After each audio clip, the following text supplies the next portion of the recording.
Hello there guys, welcome back to Younes Talks Football, welcome back to a brand new video. Today it's a little bit different. We have a special guest. I told you guys yesterday that there would be a prominent Chelsea YouTuber coming on, and it's none other than big George Benson. George mate, how are you? I'm good, man. I'm looking forward to this. This new channel of yours is flying, so I'm very, very humbled to be a part of it. I'm excited to chat. Thank you, man. I appreciate it. Hey, talk about big channels, mate. You're the one that's flying at the moment. So honestly, congrats. I get told off for not being consistent. So at least you're consistent. No, you're consistent. You're consistent, man. Consistent. Don't shoot yourself. Yeah. Oh man, no. Honestly, if somehow you're not following or you're not subscribed to George, head into the description and subscribe. Give him the love, and yeah, let's get cracking into today's video. We've got quite a few things to discuss. It's going to be a good discussion. George, what a time to be a Chelsea fan. Firstly, it is. You know, like we felt good last season when there wasn't players coming through the door, and we had like this beautiful story of our best player coming back as a manager, and that was all rosy, that was all good, and what was on the pitch wasn't awful either. Now, like all of the stuff that's going on off the pitch and these announcements, these players, it's like, it doesn't really get any better than this right now. It don't, does it? Well, to be fair, when you compare a few of our other transfer windows and then you think of this one, you get 2004 vibes. Possibly, as I said yesterday, there's a possibility it could even be better than 2004. Is that stretching it? No, I mean, I think it's different. Back then, we weren't used to winning that. We won trophies. Like, people think, oh, you got no history. That's not really true. We still won things, but it wasn't to the level that we then anticipated with those signings back in 2003, 2004, 5. Like, those were the ones that really made Chelsea a powerhouse in football. And I think now it's like we've realised that, you know, everything in life, it happens in waves. And we've gone through, like, the cycle of Abramovich is here and we now win loads of trophies. And then there was, like, a dip, and there was a period where we had good seasons and then really bad ones. And that's been going on for too long. So I think what the club's trying to do now is recreate like a formula, recreate a philosophy and an opportunity really for Lampard to be like, listen, we're not used to keeping managers on board for very long, but now we're going to give you all the tools that you need to take this club into different realms of success. That makes a lot of sense. I mean, I remember the time when we got Mourinho back for the second time and everyone was on that wavelength of this is for the long term. We're going to stop sacking managers now, and this is going to be for the long run. No way did we ever think that that wouldn't be the case, and Frank Lampard would be the one to be about longevity. Yeah, that's crazy. Mad, isn't it? It is. Like, I don't know, like, it's good. It's mad because, like, I knew at one stage or another, as soon as we knew that Frank was turning into management, we knew he would be here. This is his dream job. To do it after managing in the Championship 1 year is ridiculous. And it's like, you look at Guardiola, for example. Like, he's a manager who, rightly so, gets bucket loads of plaudits because he's very successful and he has an amazing, incredible style of football. Lampard, with this window, what we're seeing, it's not the same as like Guardiola at Barcelona, where it's like, okay, look, here's Messi, here's Iniesta, like, do your thing. What Frank Lampard is being given is something very similar to that. He's being dealt a hand that is like, this can win any poker match, you know? And I think what we're seeing being built here gives Frank Lampard the potential to put his name within that bracket of like world-class managers for the future. So we're just going to have to see. Hopefully it all pays off. Honestly, I completely agree. And it's in Chelsea blue. Who would have thought? If honestly a club legend like Lamp succeeds, and now, to be fair, he's been given all the tools, and we're about to discuss that. All of these signings that have come through the door. So far, we've got Werner, Ziyech, Chilwell, Silva, Havertz. I hope I'm not going to miss anyone out. We're about to get Mendy, possibly Rice. It's a joke, isn't it? It's just mad. We're like the most. This is real life career mode on like the football network circuit right now. We're just like here, just like smiling and laughing. Like United fans are looking at Ed Woodward like, oh, we're gonna go for Sancho. Like I don't know. Like even then, like they've actually made some good signings. No disrespect to Manchester United, but like we have it so good, so good. We really do, man. Hey, to be fair, look, if here's the truth. If FIFA didn't ban us, this probably wouldn't be happening right now. Yeah. So if you want to blame anyone, non-Chelsea fans, you can go to FIFA and complain to them. But Man United, to be fair, just on a little detour, Van der Beek, good signing, but horrible announcement. Yeah, but they're not Chelsea, are they? Like they just. No. It's for me. It's very simple. Like we are the best football club on the planet, so we do things better than everybody else. It's just that's it. I can't say it better. If we're going to talk about those signings that I mentioned, that long list, getting longer, which one of them do you see and think, okay, this one is the one that we have to focus on most, or this is the one that's going to have the most impact? It's obviously there are players within those bunch of signings that we kind of know what to expect, and there's somewhere it's a bit of a question mark. Which ones are you more excited about? I mean, I think you look at the majority of them, and they've all been brought in to be long-term signings for Chelsea. So, Thiago SIlva, I don't want to underestimate the influence he's going to have. I think his agent came out and said something along the lines of he expects Thiago to be playing at the very top level for another 5-6 years because of the way he's built, because of his mentality. So, for me, I think last season the biggest issues in our team was defending, and I think there's no one really better to come in and like be that leader, to be the boss, to be the man who Jan said it on a video that we recorded together recently, to be disgusted when we concede a goal. I think this Chelsea team has lacked like a player who can really be like, this isn't good enough. Not just like in the dressing room. Anyone can shout at anyone in the dressing room. We don't get to hear or see that because we don't make documentaries like another team in London do. But like, we need somebody who is going to be there on the pitch, getting people together when things go wrong and being like, this is that, and we stop doing that right now. Thiago Silva's that guy. I think he is as important as any of them. Just because we didn't spend 50 million on him, it doesn't mean that he's not going to have a huge game-changing influence. And I think, you know, Havertz is the one we got the most excited about. Werner is the one we're all like, whoa, okay, Chelsea mean business. Ziyech as well, like the guy's a wizard. That was a bargain. But for me, I think Thiago SIlva, in terms of immediate impact on the football club, I think he's going to solve way more problems than people probably think. That's really wise of you. Honestly, yeah, that's it's an area where we've been lacking, seriously lacking. I mean, the truth of the matter is last season we didn't not create chances. We were creating chances. We just couldn't put them in the net as much as we want to. But defensively, we were all over the place. So, yeah, I'm looking forward to seeing Thiago SIlva. And did you hear what Willian said? It might have been as a joke, but did you hear what he said about Silva coming to Chelsea? Yeah, but then at the same time, it's like, all right, you wanted to come and sit on the bench, Willie? Like, are you sure? Like, don't get me wrong, like I don't want to sit here and trash talk Willian too much. I'm a bit annoyed he went to Arsenal, and I think the way that he dealt with all of that stuff was probably not preferable to like what I like in a footballer. But like, let's be real. Yeah. If Willian's still at Chelsea now, he's not playing in this first team, like in the starting. True. 11. He's just not. So I mean, like, all right, mate, cool. Well, North London, West London, it's not that far away. You can go and hang out after you've lost and Chelsea have won, if you really want to. That is, you know.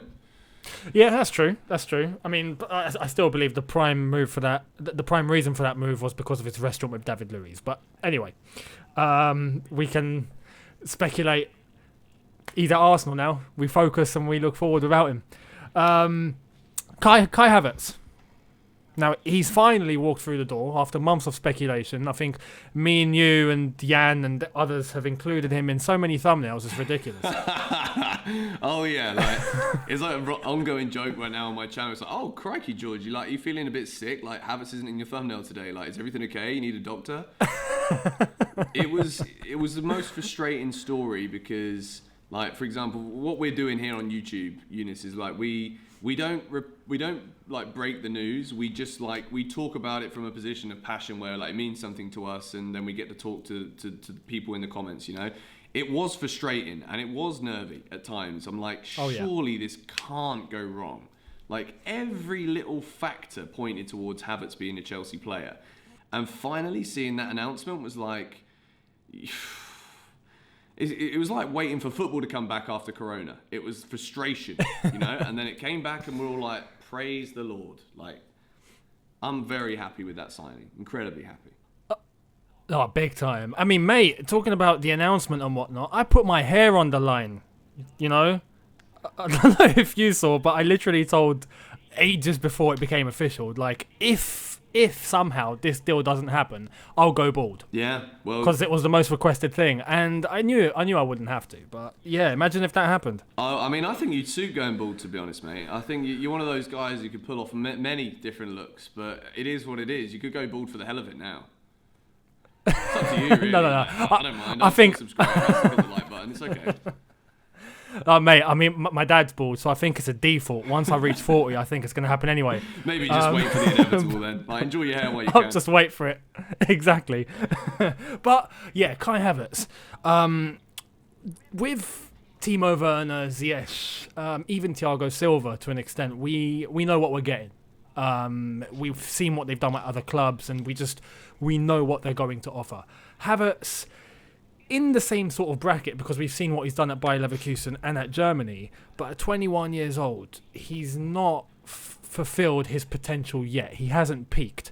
What do you expect from Kai Havertz? Do you think he's going to come in and just be a good midfielder that will do a job, or do you genuinely think he can possibly become the best midfielder in the world at some point? Or, you know, where do you see, what on the range do you see Kai Havertz reaching?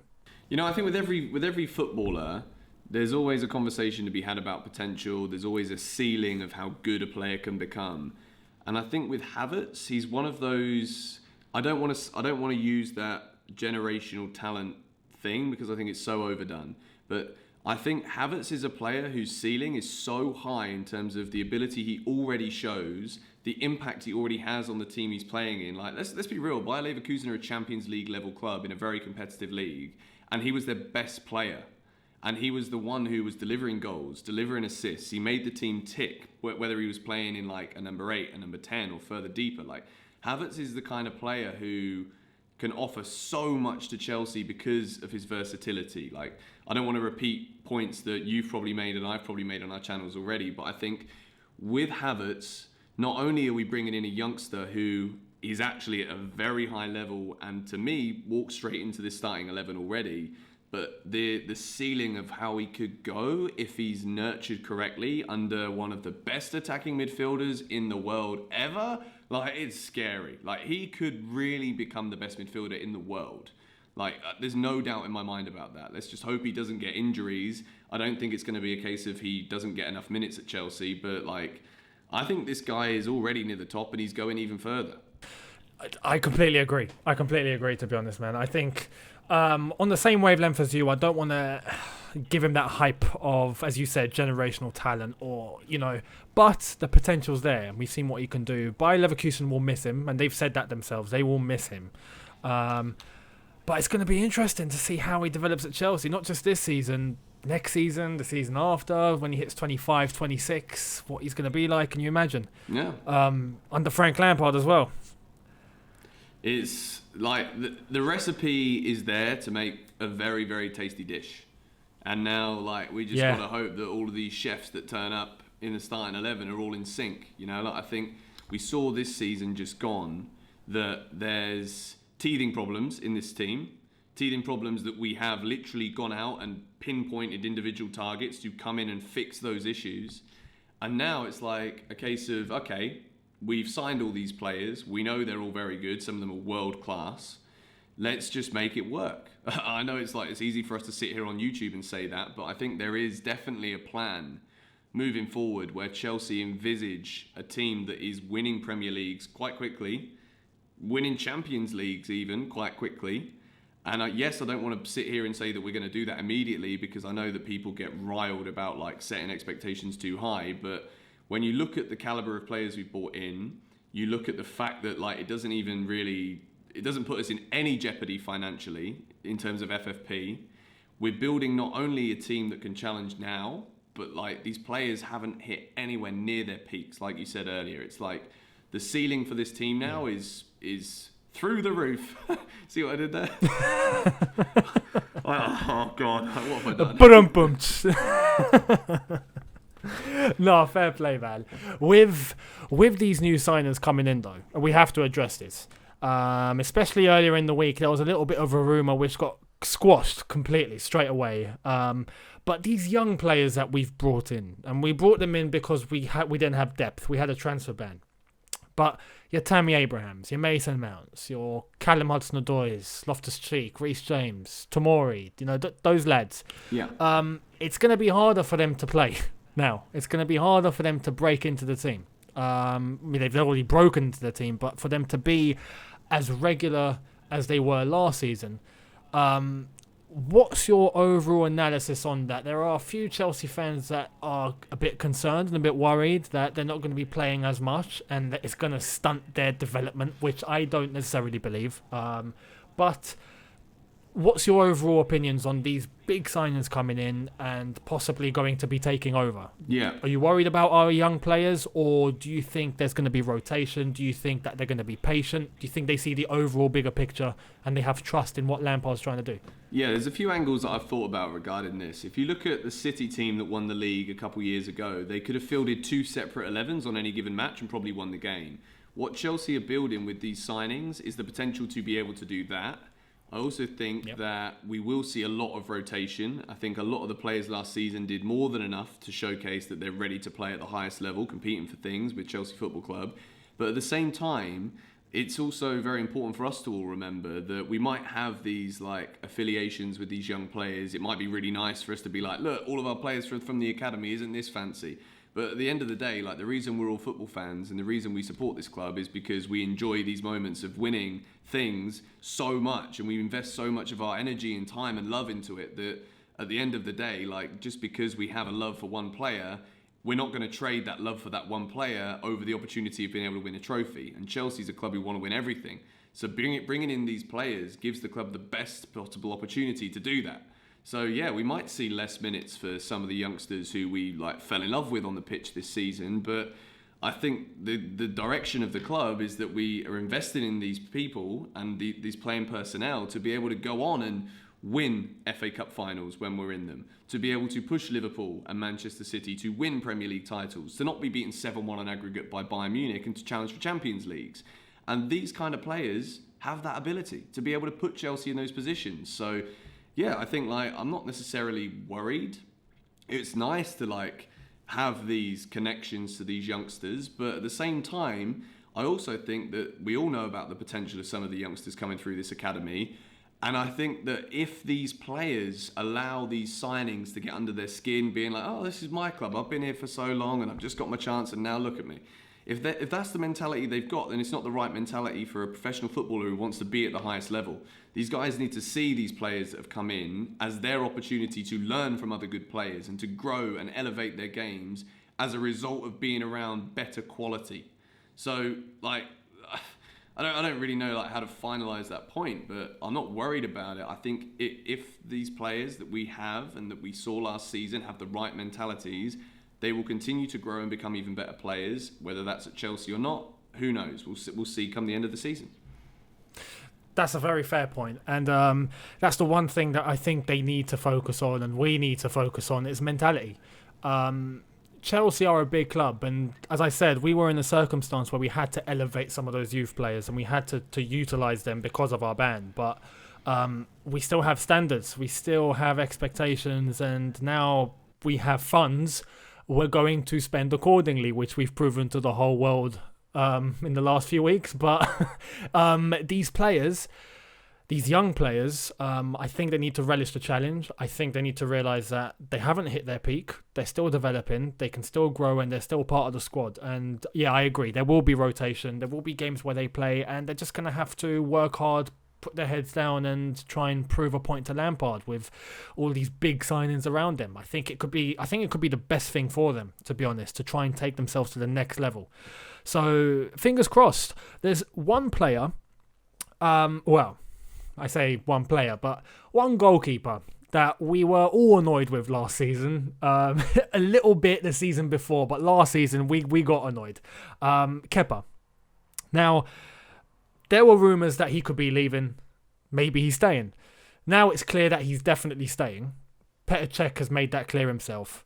But we're not just going to rely on him. We're going to go and get another goalkeeper. And it's looking very, very likely, 99% likely, that Edouard Mendy is going to be the guy to come in. What's your overall impressions on Mendy, firstly? And do you think that he will be the one to not only just try and compete with Kepa, but to push Kepa to the side and leave him on the bench? I mean, I'm not going to sit here and lie to anyone and say that I've watched Mendy's footballing career very closely. I haven't. But I've seen probably the same as the majority of people that make comments about this. I've seen like a few videos and I've seen a few games where he's made some very good saves. I've seen that he's obviously very tall. He commands the area very well. He's a good shot stopper. Can be a little bit clumsy at times. And like when we compare the expenditure on Kepa to the potential expenditure of Mendy, it's obviously like almost a third, if not even less than a third of the cost. So far less risky in a financial sense. But like, listen, Kepa can be a very good goalkeeper. We've seen him have some very good games, make some very good saves. But for me, like the one thing he lacks over anything else is a presence. And I think that Mendy, his size, it gives him that presence. And I think last season we conceded so many flipping goals from set pieces because Kepa can't come and claim the ball, because he can't come and make catches, make punches. Mendy can do all of those things. So I think as soon as he arrives, if he arrives at the club, I think he immediately challenges Kepa for the number one spot. And let's be real as well, like Willy Caballero's not even a bad backup either. Like he did very well at times when he came in last season. Like, no disrespect to the geezer, but he's obviously getting on a bit. Chelsea are building for the future. I think Mendy is going to be a very good signing if it happens, and I think I wouldn't be surprised if he does take over as number one, but I also don't want to write Kepa off completely because there's a reason Chelsea spent 70 plus million on him in the first place, and I think there is still a good goalkeeper in there somewhere. Which is why they're keeping him, I think, especially it makes financial sense to keep him and just to not dispatch of him, because you're not going to get 70 million back, not even close at the moment. And he's still young, as you said. The potential is there. Do you think, with Kepa, I get the impression it's not necessarily his potential or his skill or what he can do. I get vibes about his mentality. I think he might not be as confident as he wants to be. He might be holding himself back. I don't know. Do you think it's a mentality thing with Kepa? I think so. I also think like we have so many data points where we've seen the way he's behaved, and it's just not it's not mature enough. But for me, I see so many errors, and errors, particularly with goalkeepers, comes down to concentration. So for me, it's like Kepa just doesn't concentrate, and there's only so much coaching that can be done to get a goalkeeper to concentrate during a football match. Like Chelsea play at the highest level. And he has to be on top of the game. Like he's in a position where there's millions of people around the world that would love to be Chelsea's goalkeeper. All you got to do, mate, is pull your finger out, keep an eye on the flipping ball, command your defenders, and I don't see you doing any of that really. So it's like, well, if you're not doing this job very well, it doesn't matter how much money we spend on him. Someone else is going to have to do it for you. So, yeah, I think mentality could be a thing with Kepa, and it could be one of those where he gets a huge move to a big club like ours, and it doesn't work out. And then he ends up going back to Spain and he plays for like a Europa League team or a team just below. Like that could be his career trajectory. I hope not, because I hope he succeeds and I hope he stays at Chelsea and does well. But yeah, there's definitely questions, and there's a lot of them, and he needs to answer them quick. Otherwise, he's not going to be our number one anymore. Yeah, I agree. And with Mendy, he does resolve one of those points straight away. He does command his box very well. He's very vocal as well. And because he's come from France, this is going to work out quite well, because the two centre backs are more than likely going to be Zouma and Thiago SIlva, both French speakers. Yeah. So we don't even need to speak in English. We can just baffle every opposition that we come up against and just speak in French. Fair play. I think Mendy will do a good job in that area. Absolutely. To wrap up the video, with all these signings coming in, we can even include Mendy because it's looking like that's going to happen. So we can just put Mendy with a question mark. But with all these signings in through the door, what's your ideal 11? What's your formation that you would go with? God. Would you stick with Lampard's normal 4-3-3? And what's your 11 that you would just preferably go with or start the season with if everyone was available? Obviously, for Brighton, there's going to be some players that are missing, like Chilwell, Ziyech is a question mark. But say all of them were fit, what would be your 11? Okay, I'm going to say Kepa in goal for now. I'm about to get slaughtered. Kepa in goal. Azpilicueta right back. Thiago SIlva and Kurt Zuma centre backs. Ben Chilwell left back. And I'll just validate my reason for Azpilicueta. I think he can speak French. So having him, Thiago SIlva and Zuma could be beneficial. I just think there could be some like communication issues between Silva and Reece James.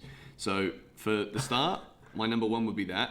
Then we move into a midfield three that has Kovacic, Kante, and Havertz. And then Ziyech, Werner, and Pulisic. It's hard. Like, there's so many good players. Like, even I just literally have just crossed my own lines because I said earlier, like, because I love Mason Mount. I think he's a brilliant player and I think he's a good guy. So I have like an affiliation to him. But like, I think in terms of the best starting 11 in my head right now, that would be it. And then you imagine having someone like Mason to come off the bench and just run teams ragged for the last 30 minutes. Exactly. I fully agree. That would be my 11. I was going to say about Azpilicueta, but you made a good point there. I forgot that he can actually speak French, or at least he can speak French to a certain degree. Reece James, I don't know that for sure, but I think he probably can. I think he can. Reece James definitely can't. That's for sure. So I think the closest he can get to French is croissant and pain au chocolat. But yeah, with that lineup, I fully agree. I think that would be the best 11. What's ironic as well, and I had a few comments on the previous video about this, and I've told you about this already. But our front three, so Timo, Hakim, and Christian spell THC, which will be very, very interesting to use in the season. Lovely.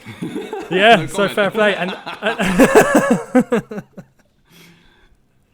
so yeah, it's gonna get highly interesting. You've been planning that one, I can tell. I have. I apologise. I'll see myself out. But anyway, look, that's all I got. Is there anything that you would like to add as lasting impressions for Chelsea before we kick off the new season? I think we just covered it pretty comprehensively, Big Younes. I think that was a wonderful discussion, and I think if they haven't hit the like button yet, then people are missing out, and I think we need to expect 5,000 of them. So, Right, so shall we up it? Let's up it to 7. 7,500. Why not? 7,500 likes, and we both go bald. Can you imagine that would be a look, innit? With the Mitchells. No, honestly, thank you. Thank you all so much. George, it's been a pleasure. Thank you very much for coming on. You've been a great guest. And I hope you're still enjoying your time over in Bali. There's big things coming from George, so do head over to his channel. Do head over onto his social media. I know your clothing line is about to kick off. That's massive. It is, mate. It is. I can't really say too much now. It's going to be like probably the end of October because we're doing a lot of stuff and it's taking up a lot of my time and my housemates' time, but it's going to be good. And like these are one of the flamboyant numbers that we might be dropping soon. We're just still playing around with prototypes, but it's all quite exciting. Quality, man. I'm excited for it. I really am. So, yeah, follow George in the description. All of his links will be there. Thank you for coming on again, mate. If you are new, hit that subscribe button. Hit that notification bell to be notified once I've uploaded. As George said, let's try and get to 7,500 likes. Biggest target we've already gone for on the channel so far. So, if you can reach that, you guys are absolute legends. Thank you all so much. And yeah, I will see you tomorrow. And George will see you soon over on his channel. So thank you all so much for watching and take care. Have a good one, guys. Peace.